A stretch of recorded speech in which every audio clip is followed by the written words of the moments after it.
This is the Canadian Taxpayers Federation podcast, where we're dedicated to lower taxes, less waste, and more accountable government. I'm Chris Sims. I'm the Alberta director for the CTF. I'm here with my friends and my colleagues. Franco Terrazzano, holding down the fort for us as the federal director there in Ottawa.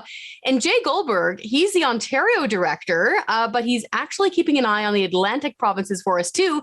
And folks, listeners, we know you're beleaguered, you're distraught. We're always telling you about government waste, but we actually have some good news. Jay, you have some good news for us from Atlantic Canada. Give her.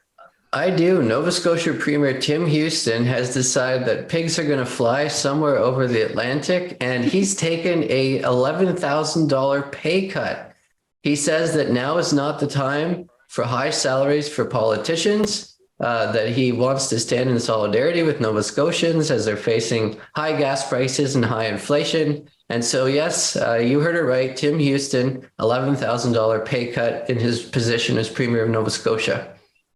You know, that's crazy. I'm out here in Ottawa and I just see everyone, all the politicians giving them pay raise after pay raise after pay raise. I just thought it was like a law of nature that politicians' pay has to go up every single year, just like the law of gravity, right? Because that's one of the things that we've been really hammering is that these politicians gave themselves 3 pay raises during the pandemic, ranging from an extra 10,000 smackers for a backbench member of parliament all the way up to more than $20,000 extra compared to pre-COVID-19 for Prime Minister Justin Trudeau. Now, look, a backbencher politician in Ottawa is making $189,000 this year. Trudeau is making nearly $380,000. I think it was pretty clear that these politicians could have cut their pay or at least not give themselves pay raises during the middle of the pandemic. So, Jay, I want to know something, okay? What rationale did Premier Houston give out in Nova Scotia to encourage this pay cut? Well, he said he sees what Nova Scotians are going through. He sees the high inflation. He specifically mentioned high gas prices. And he said it's more difficult for Nova Scotians to make ends meet. And that's why he wanted to freeze MLA salaries and cut his own salary by $11,000. And so this is the kind of rationale we've been talking about the CTF. And it seems that Premier Houston is showing some of that in Nova Scotia. Jay, you're telling me something about a compensation panel. Can you go into that? Yeah, so in Nova Scotia, the Speaker's office had appointed a compensation panel. They hadn't changed MLA pay since 2013 in Nova Scotia, and so there was a review going on. The interesting thing was politicians made it a binding review so that once the committee decided how much MLA should be paid or how much of a pay increase they should get, this was made to be binding so that it would be stuck in Nova Scotia and politicians wouldn't have to vote to increase their pay. So that's exactly what happened. They recommended a $13,000 pay raise in Nova Scotia. And essentially the Premier came in, he said, we're not going to allow it, recall the legislature. That's what they did. And all parties supported canceling that pay hike. Good for the Premier. You know what's really starting to grind my gears? We are getting our supporters to put pressure on their member of parliament saying, hey, look, this is what I went through over the last 3 years. You can at least share in the tough times and avoid raising your own pay during the pandemic. But we're getting member of parliament after member of parliament after member of parliament say, hey, look, what can I do? I'm just a backbencher. I'm not the government. I can't bring in a piece of legislation. But you know what? Where there's a will, there's a way. And Premier Houston is showing that politicians can get off their butts. This isn't rocket science. They can stop these pay raises. And I just wish that the members of parliament in Ottawa would show the same initiative that Premier Houston did. So, Jay, you actually played a role in this. You testified or something. Tell us about that.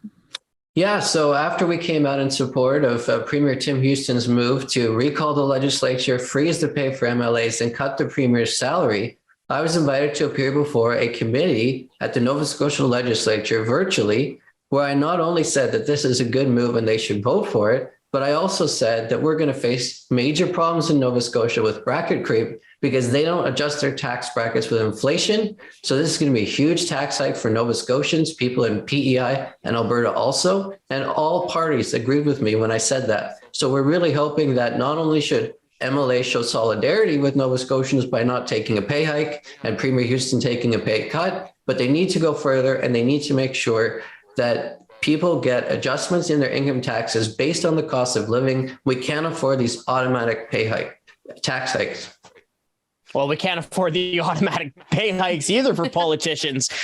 So, Jay, great job out there. I just want to reiterate the fact, right? Our members of parliament in Ottawa should not be giving themselves pay raise after pay raise after pay raise. And let's just be frank.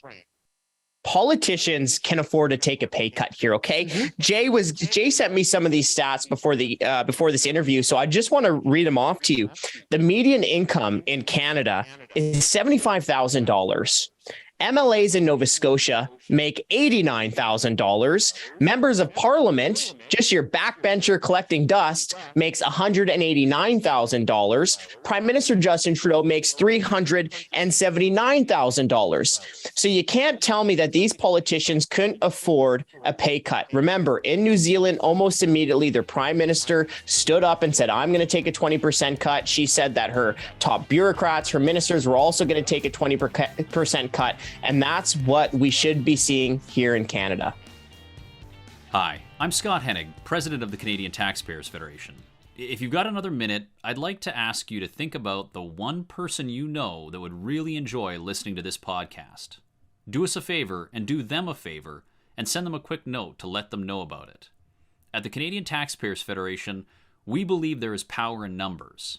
That's why we've worked so hard to build an army of taxpayers who are ready to push back. And we did it because people like you shared our work with that one person that they knew would really appreciate taking part. Thanks for listening, and thanks for doing your part to make Canada a better place.